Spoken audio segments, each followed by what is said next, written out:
Well, hello. Welcome back. What's up? Well, hello. Oh, Alyssa, you're looking mighty beautiful. Oh my God, you're looking hot to trot. If you guys have ever seen the Santa Claus, Ellen, and the mom in the Santa Claus, whenever I wear a ball cap, now that I have a short haircut, and I was wearing a white t-shirt the other day and jeans and a ball cap, and I straight up looked like her in that. Wait, I gotta look her up. What are you talking about? So like mom and Santa Claus? The Santa Claus, yeah, mom in the Santa Claus. Santa I Googled her and I put her picture next to me in my coat. Oh, the Santa Claus. Talk amongst yourself, audience members, while I look up this now. Yes. Also, Google this. Take this time to Google and then get on our YouTube and you will see. Oh my God, yes! Who is that? I don't know, but I always thought she was very classy and beautiful looking in that movie. She's like quintessential 90s mom. Like, yeah. I love her look. Yes, me I too. see that. Well, especially when I have a white shirt on and tucked into the jeans. I was like, wow, I'm living her life. Anyway, this is totally irrelevant to our episode.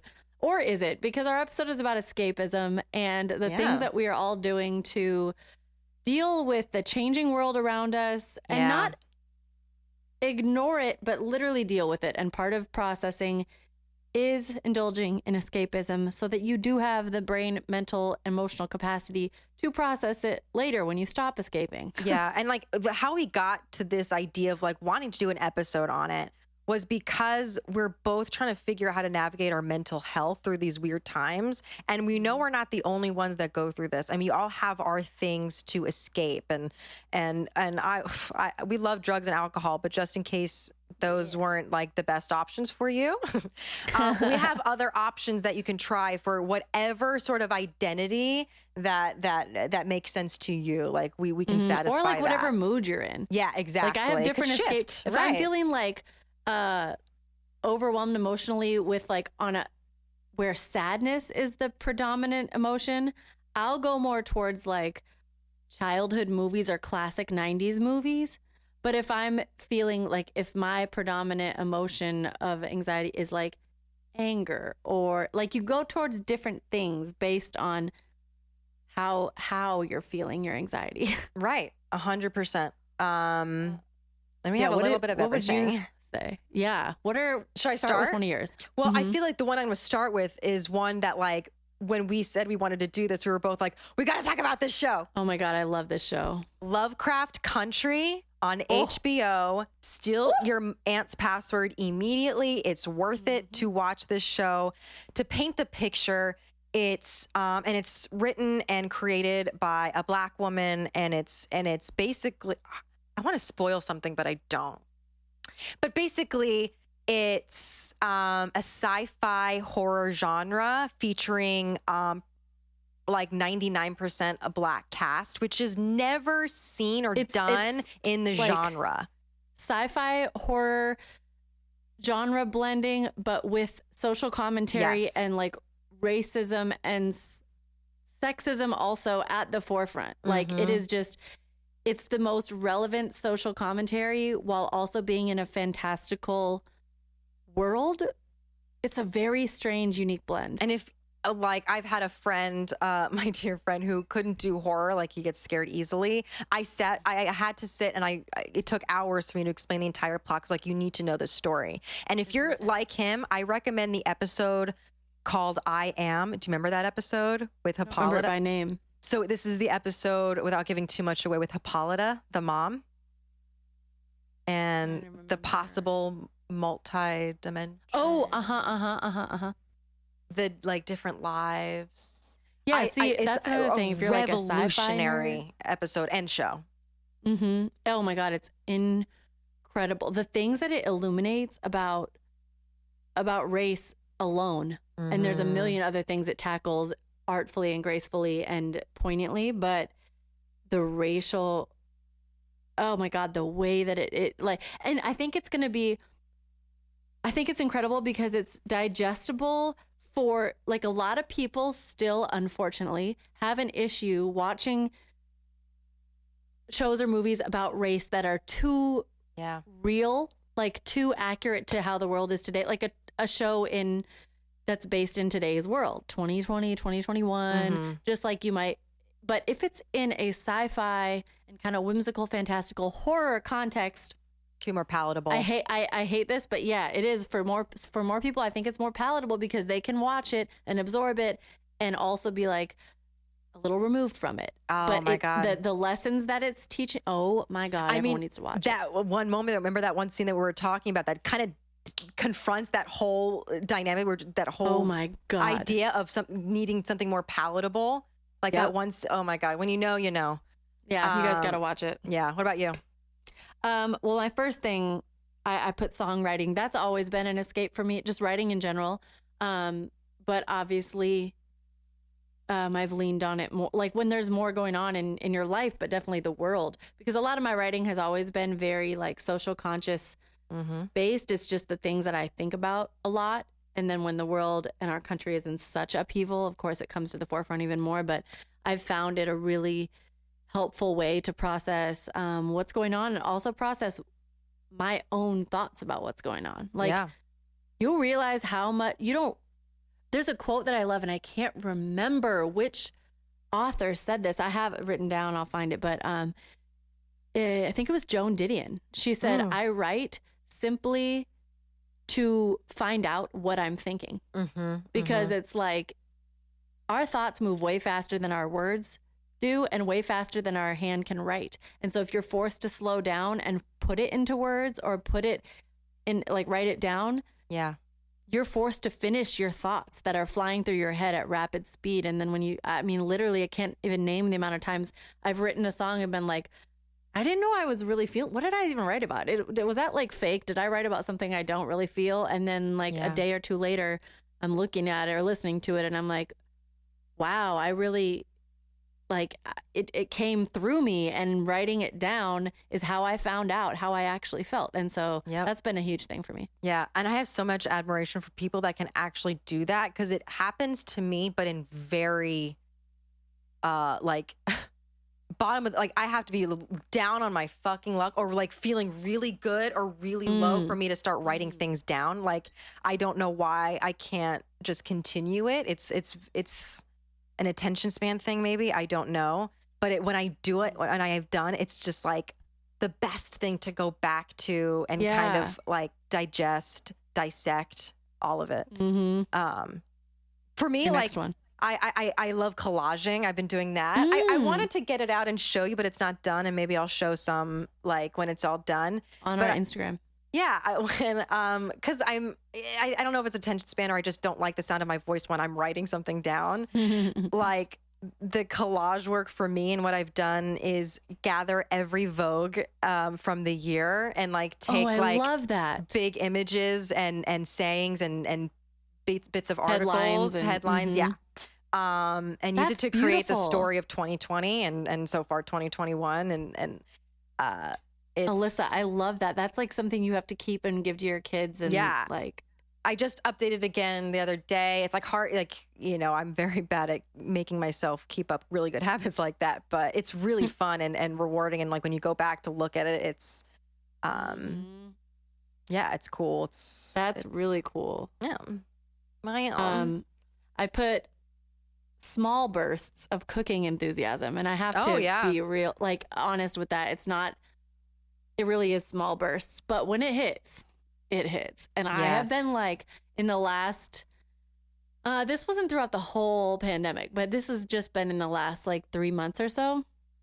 I'll get like a little burst of it where I'm just like, I'll have nights in the kitchen. I'll be blasting the music and like drinking wine and literally dancing around my kitchen by myself, just cooking. And for those who know me, that's like never been a huge theme in my life of cooking food. I'm great at cleaning up after, but the cooking part isn't my strong suit or like strong desire. But I've been finding a lot of joy in it recently. Yes. I actually agree with you. I have that on mine as well. Like, cooking has been something that I've been disgust. I don't even want to fucking cook a damn thing. I am so disinterested in cooking. And Ryan can cook. I know. I'm also deeply spoiled. But originally I'm a housewife now, I guess. But I've learned to love it, because I'm just like, I'm not going to, he's working, and there's no fucking way I'm going to make him cook. Like, I've just gotten into it. Like, I've been the only cook in the house for months now. If you can believe it, Molly, it's fucking crazy. Like That is crazy. But I've seen your Instagram just yesterday. You're making some real legit looking. If I remember, I'll post them on it. I have to always remind myself. But it's so fun, and I enjoy doing it and not having to wash the dishes after. Yeah, I love that. I will do the dishes. Someone cooks for me. Wait, I'll eat it. Wait, who's Burna Boy? Okay, you don't know Burna Boy? No. Oh my god. Actually, a lot of people don't. Okay, Burna Boy is on my list for escapism, but it's really been so BURNABOY. He's a Nigerian artist. He's a singer and rapper and dancer. He's like one of the biggest African artists to hit over here. But he's still not like top 40. It's just like people who are like listen to Afro beats or like he's Nigerian, but oh my God, he is. And I've known about him and listened to him for multiple years, but literally this is again in the last 3 months. All I have been, you know how you go on a kick of certain art, like artists you've known forever, but then all of a sudden you're like, all I can listen to is this for this however long out of nowhere. His album African Giant is my favorite. He has an album Twice as Tall that's also really good, but African Giant is the best. And when I tell you this music suits literally everything, it's great when you're driving, it's great when you're cooking, it's great when you're getting ready in the morning, it's great to just have on as like in the background. It literally everything. It pumps you up, it like zens you out. It is beautiful, and I'm obsessed with it. And all I've been listening to for a long time now is so Burna Boy, also a lot of Sade, and also a lot of Angelique Kidjo, which is someone I grew up listening to. My parents listened to her. She's Nigerian also, and she's an incredible singer.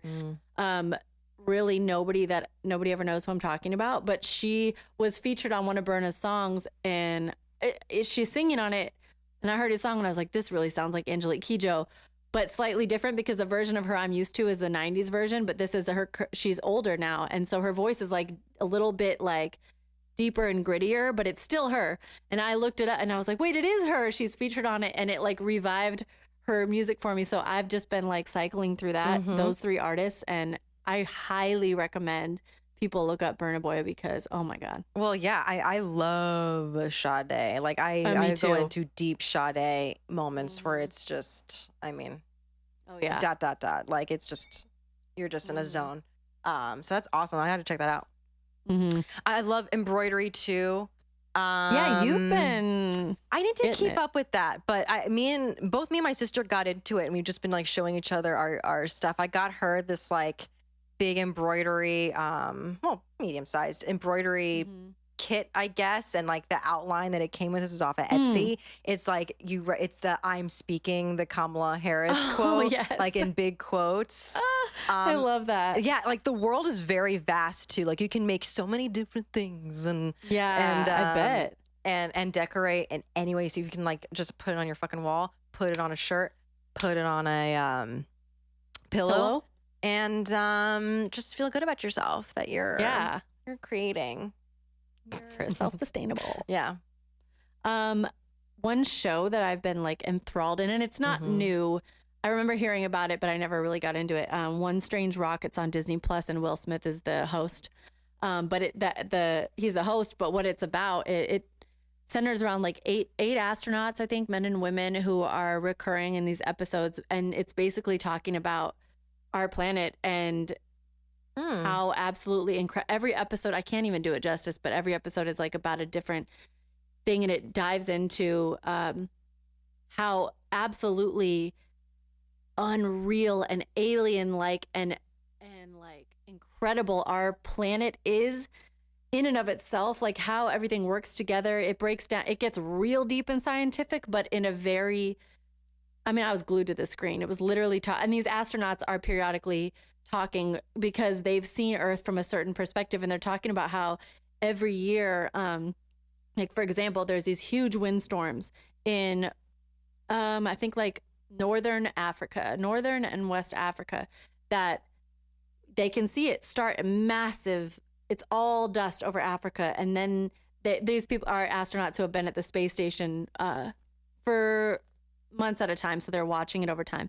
Then they see that huge cloud of red over the ocean. They see it over the Atlantic, and then they see it completely over South America. And then they see that and they're like, wow, this dust, this like African dust is now over the Amazon, and they can see it. And then they break down what's actually happening. And the dust that kicks up in Africa travels across the entire ocean.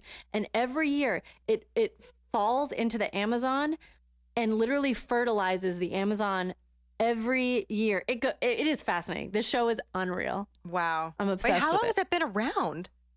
I think just a couple years, but I know I had heard about it. I mean, maybe like 2 or 3 years. Shit like that.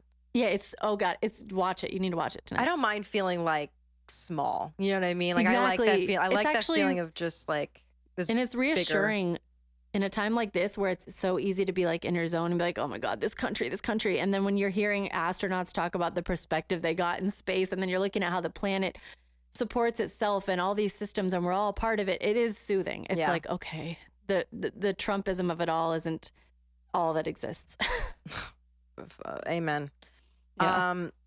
Oh, okay. So this show that I really like. Okay, so if you know me, I really am.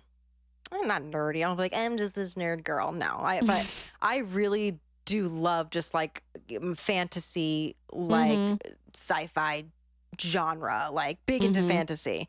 And if you like that stuff, this is how I'm going to say, if you, I don't want to say like Twilight, but if you're like low key guilty pleasure, can get down with Twilight. I know it's not cool, but maybe you do. I'm one of them. And also love Harry Potter. I love Harry Potter. Discovery of Witches, and Outlander, which is one of my favorite book series. I think I brought it up to you. It's like, oh, you did. I remember epic this. time travel, like in Scotland, is sexy as fuck. I love time travel. If you love those 3 things, Discovery of Witches on Amazon Prime. I think they just fucking made it so you have to rent it. But I might get a streaming link. Maybe not legal for legal reasons. That's a joke. But I think they'll put it out free on Amazon soon, Amazon Prime. But it's an amazing show. I binge it, and there's a book series that I have to read of it, and that's another thing I want to do too. So like to keep some, like I don't know, if we should have a book club or some sort. That would be dope. Yeah. But it's such a great love story, and it incorporates everything that you love about those 3 genres, and just like an amalgam into one show that's like perfectly cast. And cool. there's this one scene. This is how I'll describe it. There's this one scene where the main character, which is a witch, and the other main character, her love interest, who's a vampire, and then like they like do this thing where he like bites her, and then like she kisses him, and then their souls 69 each other. And it's the most unbelievable thing to watch if you have a pulse and a vagina. Like it's just like, what just went down? This is so hot.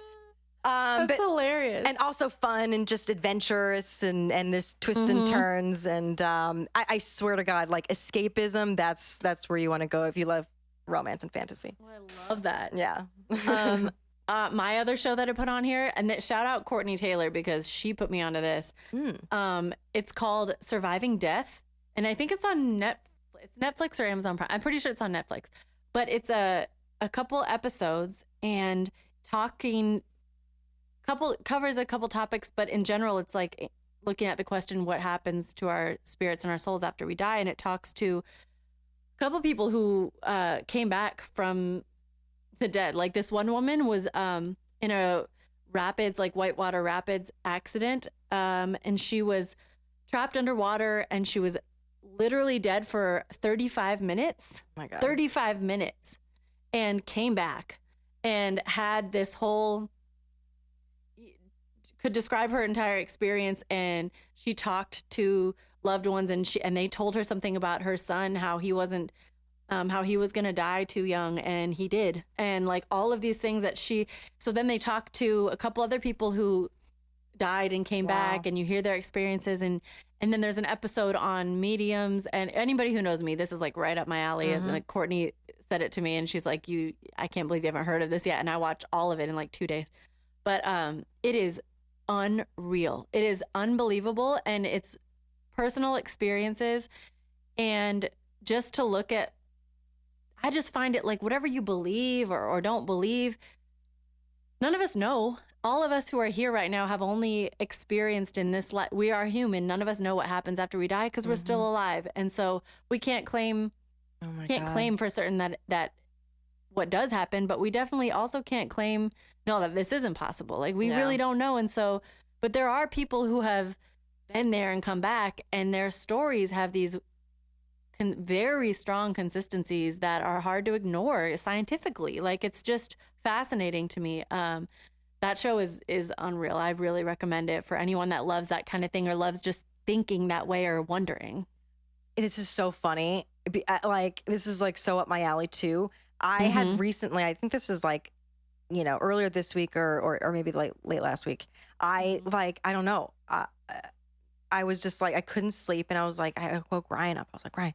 He's like, what? I was just like, why do we exist? And he was just like, oh my fucking God. And I was like, it doesn't make sense. How are we walking around on this earth and we don't know how we got here? He was like, well, the Big Bang. I'm like, right. But what came first? And now he was just like, atoms and this stuff. I think it was prompted from Neil deGrasse Tyson. A clip I had seen of him talking about, like, someone had asked him in an interview, I think it was on a podcast, like, what is the most astonishing fact about space, in your opinion? Like, what's your most, like, astonishing fact? He's like, the most astonishing fact. And he said, it's that all the stars and solar systems that you see in the universe are made of the same dust, material, and atoms that we are made of. Wow. And it's just like, where did we come from? What happens when we die? Like, it's the chicken of the egg of it all. And the fact that we just walk around without really knowing the real truth of our existence. And a lot of people don't even seem to care. And like, I know people tell themselves, like, whatever religion will let you sleep at night or respect you. But like for the real people, the people that are in reality, and then don't base everything off a book. No shade, seriously. But it's like, think for yourself. Yes. But it's like, holy fuck, like we are walking around just knowing that like nothing's gonna happen. Yeah. But like, what's worse? Nothing happening when we die, and this is getting existential. What's worse? Nothing happening when we die, nothing happens, or there is some sort of heaven, right? Where we go and there is a God that we have to confront and we get in. Or there's just like a next level of spiritual evolution that we reach. And then I know, but our spirit goes on. Like, but why that feels scary to me too. It's just like, what if Really? Yeah, I'm just like, what if my next life is like a really horrible, abusive experience? Whatever that abusive could your mean. soul, if that's the case, this life is preparing your soul to go through that. I know. And then I think if there's heaven, I'm going to have to confront a God that lets cancer in children happen and slavery. Like, I don't want to go to heaven on that God's terms. Fuck that. Yeah, but I think that's like a very literal Christian version of heaven. Like, right. To me, I mean, and I know you don't think that way. I just mean like of all the possibilities. That's what that is. Yeah. Yeah. Like all the good people, all the bad people, like that's not how it really is. Like we all have good and bad within us. And there's no, if you really, and then there's religions that think like, as long as you accept Jesus as your savior, you're going to heaven no matter what. As long as before you die, you do that. Therefore, Hitler at the very, very, very end of his life could have been like, I accept Jesus as my savior. He goes to heaven. Meanwhile, Mother Teresa may never have actually said that. But because she didn't say that, she goes to hell. Like, that doesn't make sense. Yeah. But just like questioning, if you like to question those things, like, or just think and like imagine, let your imagination go wild and consider. I love it. I think that show is beautiful, and you can tell people whether or not you believe them, you can tell they're being sincere. Like these are their experiences, whether it's just amazing. I gotta watch that. It's so funny. Like I had a complete meltdown. But I'm gonna lump these two. I think it's like kind of my last ones, which is fine. But Bridgerton, the show. I mean, I'm sure you've seen it's the most popular show on Netflix right now, but it is just a fun show that is also like, there's some controversial things about it that I have issues with. It's problematic to me. It's problematic to me too. It's very problematic to me too. But I think I recommend people watching it, and I think it's something that you're going to recognize as problematic, and that I have conversations with people about it, because it's so commercial and wide stream that it's a perfect opportunity that everyone's watched at this point to talk about how problematic that is and how we can improve in the next interpretation of diversity and consent. Yeah. Those are big. Yes. Yeah, that's true. And why I want to lump TikTok into this, because there's this thing that made me, I was like, oh, well, now I really love Bridgerton, which is like this viral thing of Bridgerton the musical. And I love musicals. And somebody, this like really talented woman who's just a TikToker, who's now getting like deals with the Netflix people and BBC to actually make this a musical. Did she do the string versions of the... No. That's the Vitamin String Quartet. But I do, no. She like made actual, like, it's a musical, like vocal, and it's really good music. Like, look up the Bridgerton the musical. It's catchy as fuck. But TikTok in general has been such an amazing like way to process to see so many different experiences. Like the algorithm is so amazing. Like, you can see so many people's point of view, and like, because it's so catered to who you are and your identity, and it's creepy in that way. Like, it just gives you the best like in any way, like the news sources, and if you're a smart and intelligent person and not a QAnoner, you know, it just has really funny takes on things you would never have thought about before. And it's so diverse, and it's like everything that I love about TikTok is what I hate about Instagram.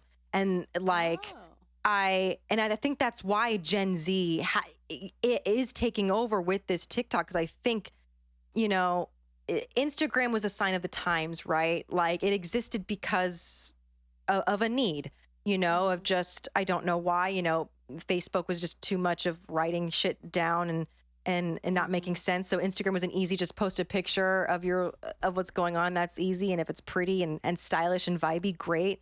But it's gotten to a point where it's just not reality, and it's so forced and curated. And it's such a problem, because like on Instagram. And like, I do too. There's so many fun things. I love posting like hot pics and getting creative with how we want to curate, but it's also limiting, because I'm not getting to see the diversity that you see on TikTok, and you see more authenticity on TikTok too. There's definitely authenticity on Instagram, because of if you follow the right people, you know what I mean? Exactly. You have to curate your own page. Yes. And your own feed, I mean. Yeah. And I think with TikTok, it makes it way easier, and there's no like, I mean, you can be vibey and get and be fucking how you want to be, and you know, it's not a perfect app, but I think I respect the Gen Z generation for making that so popular, and it's been a really fun time to not sleep and just TikTok. But that's my piece. I put in this. So there's this trainer. She's a comedian and a personal trainer. Oh. She has Zoom. She has Zoom classes, Zoom workout classes, but she also compiles them, all of those, on her Patreon. And I subscribed, and her workouts. Her name is Stacia Patwell, Stasia Patwell. And her workout school, she calls it School of Thought, THOT. And she is hilarious. She kicks your butt. Like, I have never been able to find an at-home workout, because my apartment gym is still closed since March, even though I'm paying for it. It's closed because of the pandemic. And my boxing, I wasn't boxing for a while because of the pandemic. That was all shut down. And I was like having a really hard time finding an at-home thing that actually I could stick with, that really felt like fun. And this woman kicks my ass every time. I love it. She is hilarious. She's a weirdo like me. Like, I think a lot of people wouldn't like her if you're highly sensitive, or you're very like, goes off on rants and tangents. She's kind of got a sailor's mouth, but she's so funny and she's so sweet. But she literally will just, in the middle of the workout, she's like, yeah, this fucking sucks. It's this fucking, you don't have to like it. What a relief is that? You don't even have to like this shit. This is fucking, this is from hell. Like she just she's funny, but she also really, really kicks her butt. But it's a good little, it's just a good escape. It's a really good workout. Cause sometimes I've done home workouts where I'm like, oh, that was cool. And then I realized the reason I thought it was cool was because it wasn't really that hard. But hers is like, it is hard. And it's also, yeah, it doesn't annoy me. Because a lot of workouts are, at home workouts, videos are just women being like, you can do it. This is great. I just had my smoothie this morning and just a couple more. And she's like not fake and bubbly and she's just hilarious. And I'll lump my second one in, which has nothing to do with that. But you're done with yours, right? Yeah. No, please go. That's why. Okay. I was gonna say, like, she sounds awesome. She sounds like you wouldn't want to start working out with someone that is not fun and you can't see yourself just actually like learning from. Yeah. And it doesn't come across contrived like she's trying too hard to be funny. She's not like an annoying comedian. It's more like I can see that you're a comedian because you're hilarious. Yeah. But this other podcast that I love, it's called Two Girls, One Ghost. And they've been around for a while now and they're, I think they're really, really established now. So they have these episodes that are called Encounters episodes where their listeners email in paranormal experiences and encounters and their own personal ghost stories or family stories that they have. And so honestly, I haven't listened to any of their episodes that are not Encounters episodes. They do them, I don't know if they do like one a month or whatever, but they have hundreds of them, hundreds of episodes. So there's a lot of Encounters episodes. And these stories. So one episode, like an Encounters episode is like maybe an hour long and each of them read like 5 or 10 emails that are real stories written in from people. And then they kind of analyze the stories, but it is unreal. These stories that people have, they've made me cry. They've given me chills. They've terrified me. Sometimes they are like really heartwarming and moving and beautiful. And sometimes they're like completely blood chilling. But they're all real stories that people have had. And oh my, I can't even recommend it enough. If you're I'm on some like surviving death, spiritual, what happens after we die, ghosts, paranormal, and alien shit. But listen, it's just who I am. Okay, so this fucking love that. Oh my god, that's up my alley. Good. I know, it's so good. Two Girls, One Ghost. Also, I have multiple. I'm thinking about emailing them some of my experiences because I'm like, oh right, I've listened to them. So I have a couple, but I've listened to them so many times now, and then the more I hear people's stories, also it will remind. I'm like, wait. This happened. I remember this once. It reminds me of things. But yeah, anybody who's interested in that, or if you do have a story, like email it to them. It's just two girls and they've built this community for themselves and it's really good. That's dope. Yeah, it's amazing. A shout out to those who remember our ghost episode where we talked about it. Oh my God. That was popular. I know. We should do another one maybe. It's called The Sixth Sense. Our episode is, if you guys want to go back into the archives. It's our sixth episode. Get it? Get it? The Sixth Sense. But we should do more like that. I know. But I got to like really think because I can't remember what I said. But I thought it was so limited, and I've just been so like, I want to see ghosts. Why don't they see me? Why don't they care? But if I think about it, I'm sure I have actually a little bit of. You should listen to some of those episodes, Encounters episodes. Oh my God, I love it. Like me and Ryan love like taking night drives, like up the Palisades. Am I saying that right? Pacific Palisades. Pacific Palisades, yes. Mm-hmm. And listen to like spooky podcasts that like sound like that one, and like, dude, that's your thing now. You guys have like so much. Yeah, there's so many of them too. Like you won't run out for a while. I forget what's one we called. I guess shout out to this one too. What is it called? It's from The Moth. You know The Moth podcast? No. Well, shout out The Moth. That's all I know. But it's great. Yeah, I can't wait to listen to that.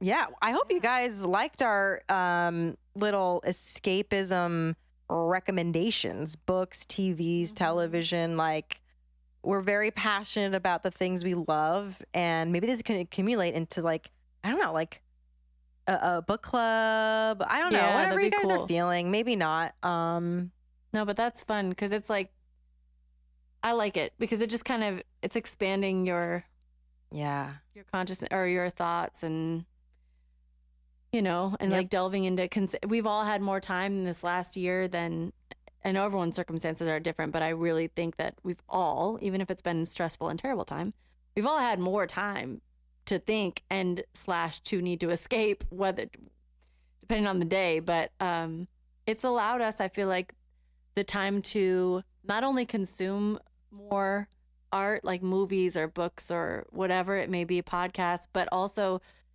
to like actually consider the content, like really consider, because our world has been turning upside down so much that these things that used to be seen as, oh, it's just a movie, that's just a story. Now we're like our real life is starting to feel like a movie and a story. And so then I think we are considering these things in a different way. Like, I can't even think about Handmaid's Tale anymore. I was like, I am too triggered. I am too triggered to think about Handmaid's Tale. Yeah, I know. But yeah, we love you guys. Yes, we love you. Shout out Black Lives Matter. Yep. And I don't donate. know, Planned Parenthood and donate. Yes. Shout out to Discovery of Witches for putting a scene where souls are 69ing each other, and I've never seen that before, and I'll never see it again. Shout out to all the ghosts that are around. Shout out. We love you. Follow us on Instagram at the SOS Pod. Find us at YouTube, SOS with Molly and Alyssa. Rate us, review us. It helps us reach more people and create more of a community so we can read and watch things together.